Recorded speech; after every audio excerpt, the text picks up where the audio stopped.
Hello दोस्तों, नमस्कार। स्वागत करते हैं आपके अपने चैनल आर के मौर्य बाय हिंदी पर। दोस्तों, आप जानते हैं कि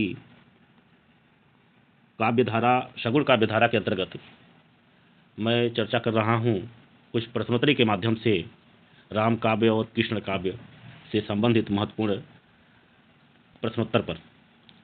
आपको बता दें, यह प्रश्नोत्तर आपके आगामी परीक्षाओं, UP TET, UP TGT, PGT तथा अन्य प्रतियोगी परीक्षाएं जिसमें हिंदी विषय होता है, उन सभी के लिए बहुत ही महत्वपूर्ण है। हमने आप लोगों से पूछा था पहले भाग में कि 76 नंबर का आंसर क्या होगा। पौरुषेय रामायण किसकी कृति है, इसका उत्तर बताने को मैंने कहा था। तो ऑप्शन है इसमें नरहरि बापट, हृदय राम, कपूरचंद, नाभादास। इसका आंसर क्या होगा? प्रश्न नंबर 76। तो इसका उत्तर होगा नरहरि बापट।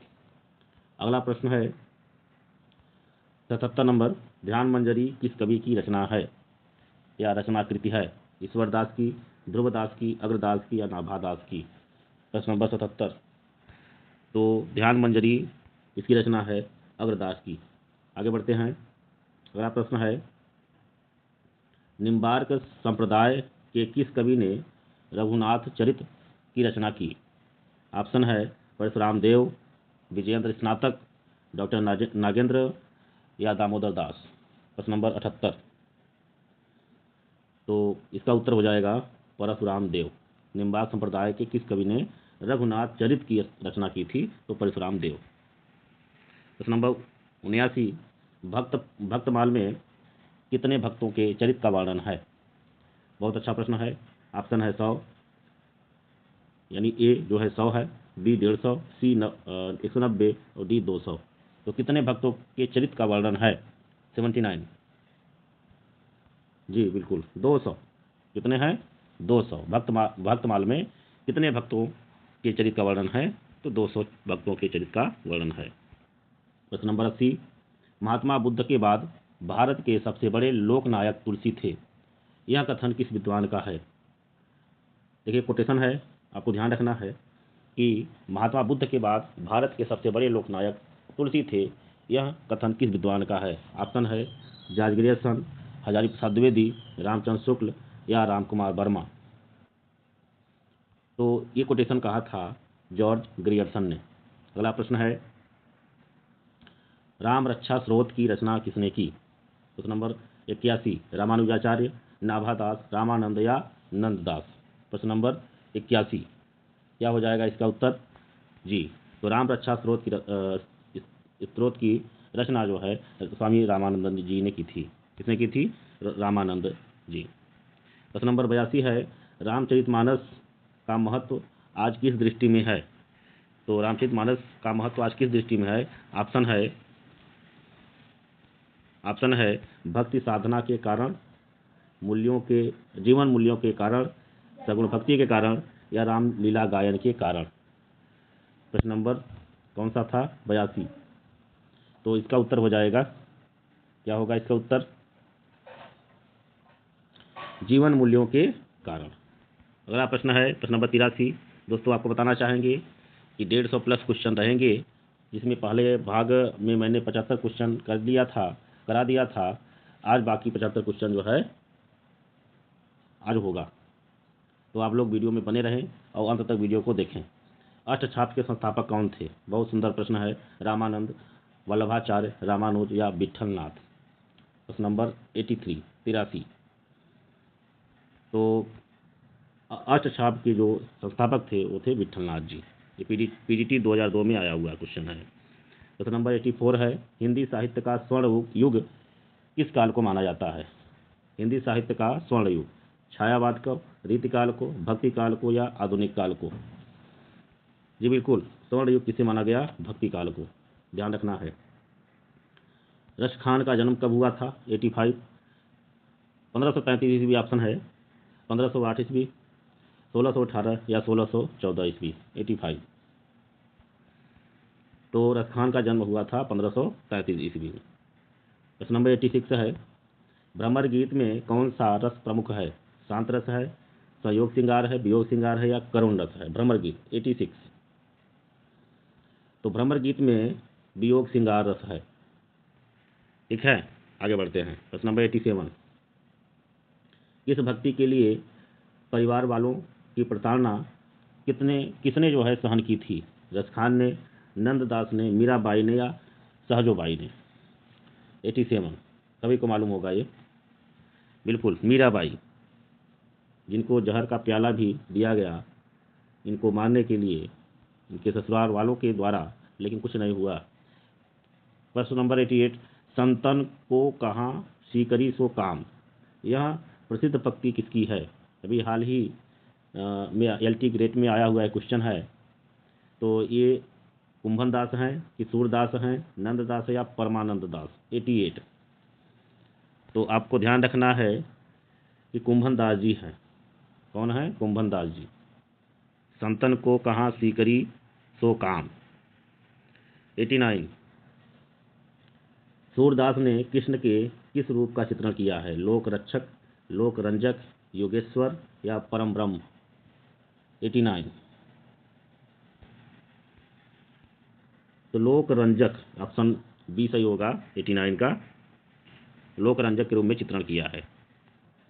प्रश्न नंबर 90 है, कृष्ण गीतावली नामक काव्य ग्रंथ के रचयिता कौन है? तुलसीदास, सूरदास, रैदास या केशवदास? 90 तो कृष्ण गीतावली के जो रचनाकार हैं वह है तुलसीदास जी। देखिए तुलसीदास जी रामचरितमानस भी लिखे, यानी राम को केंद्र मानकर, और उन्होंने कृष्ण से संबंधित भी कुछ रचनाएं की थी, जिसमें कृष्ण गीतावली है। प्रश्न नंबर 91, सूरदास के पिता का क्या नाम था? रामदास, हरिचंद, प्रभुदयाल या मोहनलाल? 91 नंबर तो सूरदास जी के पिता का नाम हरिचंद था, ध्यान रखना है। प्रश्न नंबर 92 है, काहे को गोपीनाथ कहावत पद किसका है? काहे को गोपीनाथ कहावत किसका है? परमानंद दास, नंददास, सूरदास या गोस्वामी जी का है? गोस्वामी तुलसीदास जी कर रहे हैं, तो मिला के 92 नंबर तो काहे को गोपीनाथ कहावत ये जो है कहा था, मतलब ये पद है किसका? सूरदास जी का। प्रश्न नंबर 93, निम्नलिखित में अष्टसाव के कवि नहीं हैं, कौन नहीं है? सूरदास नहीं है, मलुकदास नहीं है या नंददास या चित्तस्वामी? 93 कुरसूर, परम कृष्ण, ये याद रखेंगे तो आपको ध्यान आ जाएगा। मलुकदास जी नहीं है, बाकी सब हैं। मीराबाई का समय इनमें से कौन है? 15वीं शताब्दी है, 16वीं शताब्दी या 17वीं या 19वीं शताब्दी? सती कहिए चाहे शताब्दी कहिए। 94 नंबर जी बिल्कुल 16वीं शताब्दी। अगला प्रश्न है, गौरांग का संबंध किस संप्रदाय से था? चैतन्य संप्रदाय, सखी संप्रदाय, वल्लभ संप्रदाय या हरिदासी संप्रदाय से? 95 नंबर जी गौरांग का जो संबंध था वो चैतन्य संप्रदाय से था, ध्यान रखना है। प्रश्न नंबर 96 है, उद्धव गोपी संवाद के लिए क्या नाम काव्य में रूढ़ हो गया है? उद्धव गोपी संवाद के लिए क्या नाम काव्य में रूढ़ हो गया है? भ्रमर परंपरा में रूढ़ हुआ है कि भंवर गीत में या भ्रमर गीत परंपरा में, या तो क्या लिखा है रसोलूपनायक परंपरा में? 96 नंबर तो उद्धव गोपी संवाद जो काव्य था वह किसमें रूढ़ हो गया है? वह हो गया है भ्रमर गीत परंपरा में। बहुत अच्छा क्वेश्चन है। 97 नंबर मीराबाई की भाषा किस कोट में आती है? राजस्थानी में, ब्रज भाषा में, राजस्थानी मिश्रित ब्रज भाषा या खड़ी बोली में? 97 नंबर बिल्कुल तो राजस्थानी मिक्स ब्रज भाषा उनकी भाषा है, इनकी मीराबाई की, क्योंकि ये मूलतः राजस्थान की रहने वाली थी। अगला प्रश्न है, दोस्तों वीडियो पसंद आ रही हो तो इसे लाइक करें और चैनल को सब्सक्राइब करें। 98 है, नाभादास किस देवता के उपासक थे? श्री कृष्ण के, राम के, शिव के या ब्रह्मा के? 98 नंबर तो नाभादास किसके उपासक थे? राम के। ठीक है, ध्यान रखना है। आगे 99 नंबर सूरदास के उस ग्रंथ का नाम बताइए जिसमें रीति निरूपण है। रीति निरूपण है ऐसे ग्रंथ का नाम बताना है। सूरसागर, साहित्य लहरी, सुर सरावली या उपयुक्त सभी? 99 साहित्य लहरी, क्या होगा इसका आंसर? साहित्य लहरी। प्रश्न नंबर 100, साहित्य लहरी की विषय वस्तु क्या है? नायिका भेद है, छंद शास्त्र है, रस है या पर्याप्त कोश है? 100। जी, साहित्य लहरी भी नायिका भेद विषय वस्तु है। अगला प्रश्न है 101, सर्वाधिक तर्कशील गोपियां किस कवि की हैं? यानी ऐसी गोपियां जो तर्क करती हैं। सूरदास जी की, नंददास, रत्नाकर या कविरत्न की? 101। बिल्कुल, जो नंददास की जो गोपियां हैं, जो उन्होंने काव्य में लिखा, वो काफी तर्कशील है। ठीक है, आगे 102 नंबर, मेरे तो गिरधर गोपाल दूसरो न कोई, यह पंक्ति किसकी है? मीराबाई, सहजोबाई, रसखान या नंददास? बहुत सरल पंक्ति है और ये है मीराबाई की। अगला प्रश्न है प्रश्न नंबर 103, गोसाई विठल नाथ ने किस रस ग्रंथ की रचना की थी? शांत रस, वीर रस, श्रृंगार रस या भक्ति रस? बहुत अच्छा क्वेश्चन है। गोसाई विठल नाथ जी ने किस रस ग्रंथ की रचना की थी? 103 नंबर।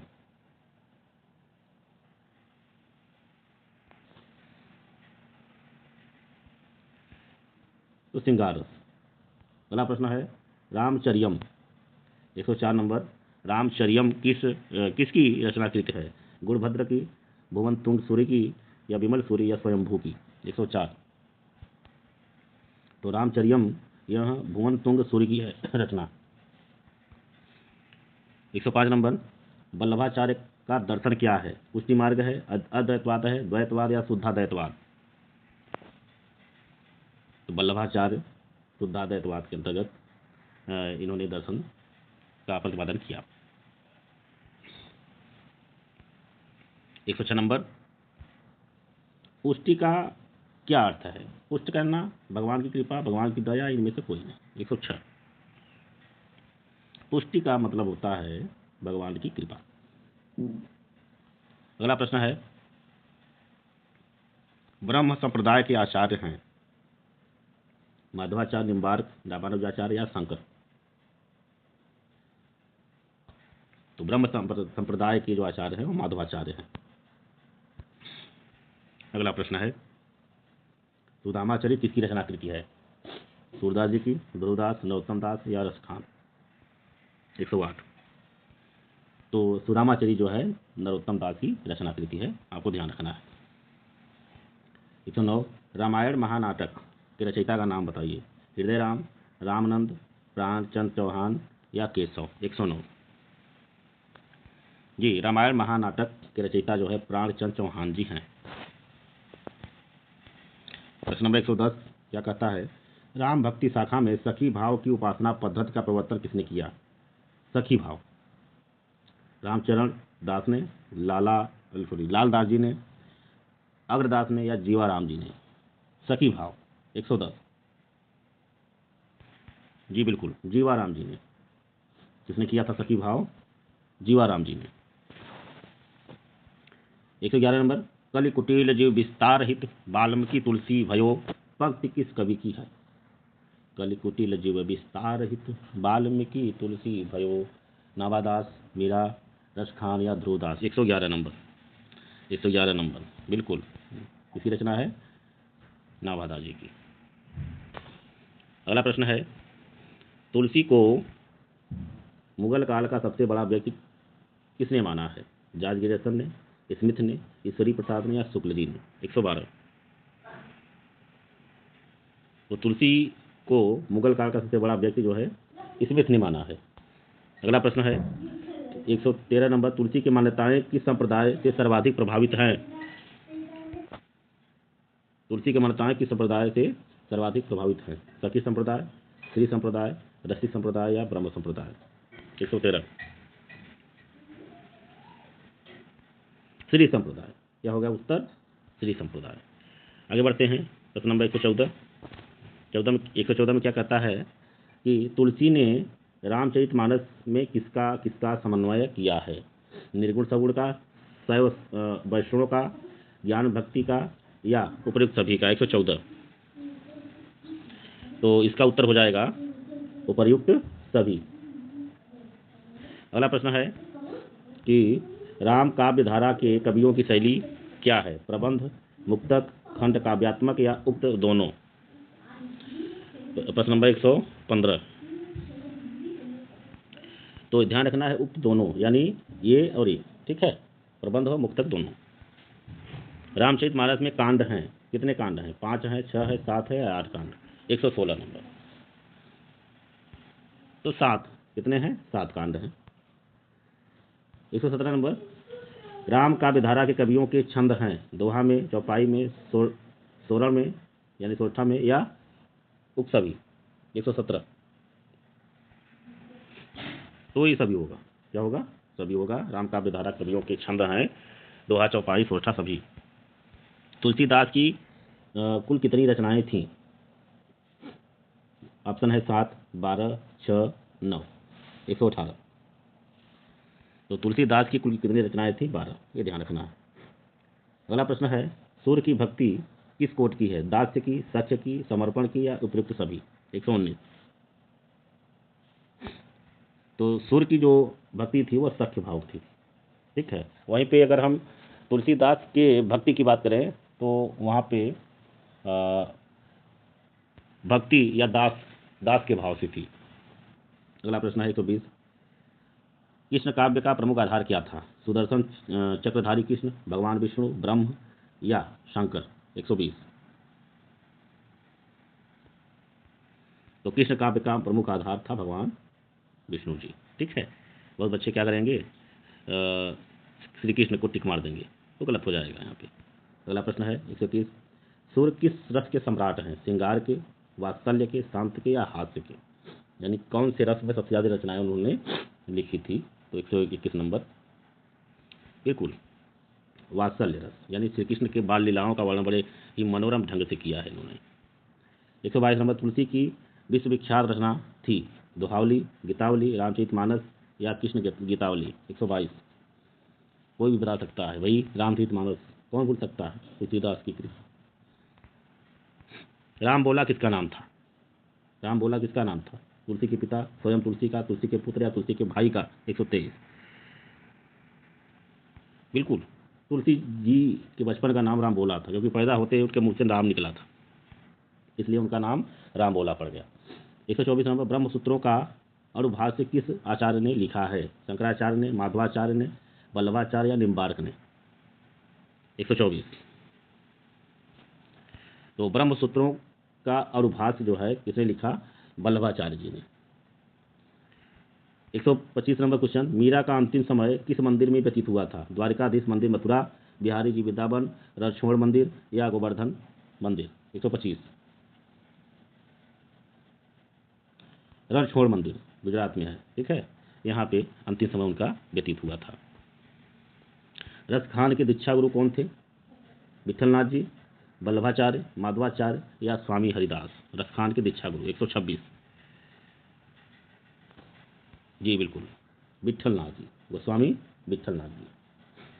अगला प्रश्न है, किस संप्रदाय में गद्दी सेवा का विधान है? राधा वल्लभ संप्रदाय, सखी संप्रदाय, गौड़ीय संप्रदाय या वल्लभ संप्रदाय? गद्दी सेवा का विधान है किस संप्रदाय में? 127। तो राधा वल्लभ संप्रदाय में उत्तर हो जाएगा इसका, राधा वल्लभ संप्रदाय में जो है गद्दी सेवा का विधान है। अगला प्रश्न है, सूरदास की भक्ति का मेरुदंड पुष्टि मार्ग ही है, यह कथन किसका है? कथन किसका है? गुरुदयाल मित्तल का, डॉक्टर नामवर सिंह, आचार्य रामचंद्र शुक्ल या गणपत चंद्र गुप्त? 128। बिल्कुल मेरुदंड जो है क्या है? पुष्टि मार्ग है, आचार्य रामचंद्र शुक्ल का कथन है। प्रश्न नंबर 129। सूरदास का जन्म स्थान डॉक्टर नागेंद्र ने किस स्थान पर माना है? सनकता में, सीही में, पारसौली में या सुकर क्षेत्र में? 129। जी बिल्कुल, सीही में ही माना था डॉक्टर नागेंद्र ने, बाकी और लोग भी थे जो अलग अलग जगह जो है इनका जन्म स्थान माने हैं। 130 नंबर क्या कहता है, राम रासो किसकी रचना कृति है? ऑप्शन है, राम रासो किसकी रचना कृति है? राम रासो किसकी रचना कृति है? माधव दास चरण की, माधव दास चारण, हृदय राम, लाल दास, केशव दास? प्रश्न नंबर 130। तो यह है रचना माधव दास चारण। अगला प्रश्न है उपासना बावनी किसकी रचना है? उपासना बावनी किसकी रचना है? रामानंद की, विष्णुदास, अग्रदास या ईश्वरदास? 131। तो इसका उत्तर हो जाएगा अग्रदास की। अगला प्रश्न है परशुराम देव की रचना है, इनमें से कौन परशुराम देव की रचना है? रघुनाथ चरित, रामरासो, साकेत या दोहावली? 132। तो परशुराम देव की जो रचना है वो है रघुनाथ चरित। प्रश्न नंबर 133 विरचन गीता के रचनाकार हैं। विरचन गीता नाभादास, केशवदास, ईश्वरदास या रामानंद? 133। तो विरचन गीता के रचनाकार जो हैं केशवदास। कहीं पर विज्ञान गीता भी देखने को मिलता है। निर्गुण कौन से देश को वासी? निर्गुण कौन से देश को वासी पद में किसका खंडन किया गया है? सगुणोपासना का, निर्गुणोपासना का, प्रेम भावना का या भक्ति भावना का? 134। भाई निर्गुण कौन देश को वासी? भाई निर्गुणोपासना का खंडन जो है किया गया है। 135 नंबर निकुंज बिहारी कृष्ण का संप्रदाय क्या है? निम्बार्क संप्रदाय, वल्लभ संप्रदाय, सखी संप्रदाय या गौड़ीय संप्रदाय? 135 नंबर। तो निकुंज बिहारी कृष्ण का संप्रदाय है सखी संप्रदाय। नंददास जी का जीवन काल क्या है? जन्म मृत्यु 1535 से 1583, 1533 से 1618, 1478 से 1583 या 1504 से 1563 ईस्वी? ये जो है इनमें से कौन जो है इनका जीवन काल है? नंददास जी का। 136 नंबर। तो यही हो जाएगा पहला ऑप्शन 1533 से 1583। निम्नलिखित कवियों को कालक्रम में व्यवस्थित करना है। मीरा मतलब कौन पहले आया, कौन सबसे बाद में आया? ऑप्शन है पहला मीरा, सूरदास, रसखान, नंददास। दूसरा ऑप्शन है रसखान, मीरा, सूरदास, नंददास। तीसरा ऑप्शन है सूरदास, मीरा, नंददास, रसखान। और चौथा ऑप्शन है नंददास, सूरदास, मीरा या रसखान। तो 137 नंबर क्या होगा उत्तर? आई होप कि आप लोग पता लगा लिए होंगे। तो इसका उत्तर हो जाएगा सबसे पहले आए सूरदास, फिर मीरा, फिर नंददास, फिर लास्ट में रसखान। ठीक। 138 वल्लभ दिग्विजय किसकी रचना है? Nabhadas, Yadunath, Vallabhacharya, Gokulnath? 138 number. 138 number B. क्या हो जाएगा? बी, यदुनाथ। यदुनाथ। अगला प्रश्न है भ्रमर दूत के रचयिता है? सत्यनारायण कविरत्न, सूरदास, नंददास, ध्रुवदास? 139। तो भ्रमर दूत के रचनाकार, भ्रमर गीत तो दूसरा कोई है और इसके जो रचनाकार है सत्यनारायण कविरत्न है। प्रश्न नंबर 140 प्रेम 12 खड़ी रचना है किसकी? नंददास की, ध्रुवदास, कुम्भनदास या रसखान की? 140। तो प्रेम 12 खड़ी की रचना जो है यह नंददास जी की है। ध्यान रखना है, बहुत इंपॉर्टेंट क्वेश्चन है। अगला प्रश्न है भक्ति के स्रोत को दक्षिण से उत्तर भारत में प्रसारित होने के सिद्धांत का समर्थन करने वाले विद्वान कौन है? ग्रियर्सन है, हजारी प्रसाद द्विवेदी, रामचंद्र शुक्ल, जयशंकर प्रसाद? 141। तो ये जो विद्वान हैं वो रामचंद्र शुक्ल हैं। उन्होंने माना कि दक्षिण से ही उत्तर भारत में जो है प्रसारित हुआ क्या? भक्ति का। 142 नंबर श्याम सगाई किसकी रचना है? सूरदास, कुम्भनदास, नंददास, ध्रुवदास? श्याम सगाई 142। तो श्याम सगाई इसकी रचना है नंददास जी की। अगला प्रश्न है व्यासवाड़ी। व्यासवाड़ी किसकी रचना कृति है? हरिराम व्यास की, श्री भट्ट की, ध्रुवदास की, कृष्णदास की? व्यासवाड़ी। 143। बिल्कुल व्यास लिखा है तो व्यासवाड़ी। ठीक है, क्योंकि कुछ रचनाकार हुए जो अपने नाम के आधार पर ही उनका शीर्षक जो है दिए, जिससे कि थोड़ा समझने में यानी जानने में आसानी हो जाती है। मोर पखा सिर ऊपर राखी हों, मोर पखा सिर ऊपर राखी हों, यह पंक्ति किस कवि की है? रसखान, देव, पद्मावर या हरिदास की? 144। मोर पखा सिर ऊपर रखी हों, ये हैं रसखान जी। एक मुस्लिम थे लेकिन उन्होंने कृष्ण भक्ति में काफ़ी तल्लीन हुए और काफ़ी रचनाएं की श्री कृष्ण को केंद्र में रखकर।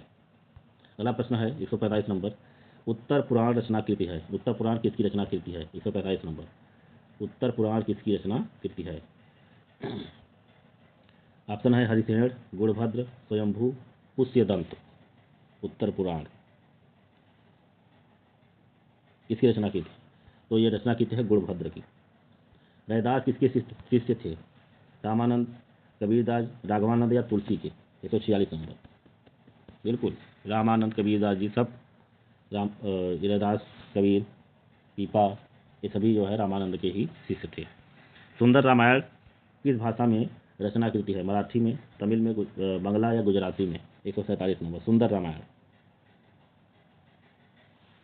तो ये जो रचना है मराठी में है। आचार्य चूड़ामणि की रचना कृति है। आचार्य चूड़ामणि रचना कृति है किसकी? मुरारी की, शक्तिप्रद की, जयदेव की या चिदंबर की? 148 शक्तिप्रद की। इसकी रचना कृति है शक्तिप्रद की, आचार्य चूड़ामणि। हरिचंद पुराण के रचनाकार कौन है? हरिचंद पुराण, जाखू मरियार, सालिभसूरी, मुरार या इनमें से कोई नहीं? 149। तो हो जाएगा इसका क्या होगा? जाखू मरियार की। हरिचंद पुराण के रचनाकार हैं जाखू मरियार। अगला प्रश्न है प्रश्न नंबर 150। क्या कहता है कि रामचरित मानस में तुलसी केवल कवि के रूप में ही नहीं, उपदेशक के रूप में भी सामने आते हैं? यह कथन किस विद्वान का है? डॉक्टर नागेंद्र, विजेंद्र स्नातक, रामचंद्र शुक्ल या डॉक्टर रामबोर सिंह? 150। जितने भी क्वेश्चन हैं सभी रामचंद्र शुक्ल के द्वारा ही कहे गए हैं, ध्यान रखना है। रूपकों का बादशाह किसे कहा जाता है? तुलसीदास जी को, सूरदास, कबीरदास या परमानंद दास को? रूपकों का बादशाह 151। बिल्कुल तुलसीदास जी को रूपकों का बादशाह कहा जाता है। बस 4-5 क्वेश्चन और हैं। अगला प्रश्न है 152। कीरति भानिति मूर्ति भल सोई, सुरसरी सम सब कहत हित छोई। तुलसीदास ने इस पंक्ति में कौन सा काव्य प्रयोजन स्पष्ट किया है? कौन सा काव्य प्रयोजन स्पष्ट किया है ये बताना है। यश की प्राप्ति की, स्वांत सुखाय की, लोक मंगल या धनार्जन की? 152। देखिए अगर तुलसीदास जी हैं और कहीं लोक मंगल लिखा हुआ है तो आपको वहीं टिक करना है, लोक मंगल। 153 शुद्धाद्वैतवाद दर्शन के प्रवर्तक कौन है? शंकराचार्य, माधवाचार्य, वल्लभाचार्य या विष्णु स्वामी? अभी ये प्रश्न आया था और टीजीटी पीजीटी में पूछा भी गया है। 153 नंबर। तो बिल्कुल वल्लभाचार्य जी हैं। कौन है? वल्लभाचार्य जी। 154 है कृष्ण गीतावली ग्रंथ के रचनाकार कौन है? कृष्ण गीतावली ग्रंथ के रचनाकार कौन है? सूरदास, तुलसीदास, नंददास, मीरा? ये अभी प्रश्न आया हुआ था और आप लोग आसानी के साथ बता सकते हैं कि कृष्ण गीतावली किसकी रचना है। तो ये रचना है तुलसीदास जी की। अंतिम क्वेश्चन, अंतिम लास्ट क्वेश्चन, ये क्वेश्चन और बचा है। और देखिए इसमें क्या है, कृष्ण गीतावली ग्रंथ के रचनाकार हैं, वही चीज़ें हैं, ठीक है, तुलसीदास जी। ठीक, लास्ट में क्वेश्चन है क्या है? तुलसीदास कृत विनय पत्रिका रचित है किसमें? ब्रजभाषा में, अवधी में, खड़ी बोली में या वैदिक संस्कृत में? तो विनय पत्रिका की जो भाषा है वह ब्रजभाषा है। बाकी इन्होंने ब्रजभाषा के साथ साथ अवधी में भी रचनाएं की है, जैसे कि रामचरितमानस है इन्होंने अवधी में लिखा। ठीक है, तो दोस्तों आज की वीडियो में बस इतना ही। मिलते हैं किसी और नए टॉपिक पर, नए वीडियो लेकर। आपसे आग्रह है कि आप वीडियो को लाइक और चैनल को जरूर सब्सक्राइब कर लेंगे, जिससे कि और भी मज़ेदार वीडियो आप तक समय समय पर पहुंचती रहे। आज के लिए बस इतना ही। मिलते हैं किसी और वीडियो में किसी और दिन। तब तक के लिए नमस्कार। जय हिंद, जय हिंदी।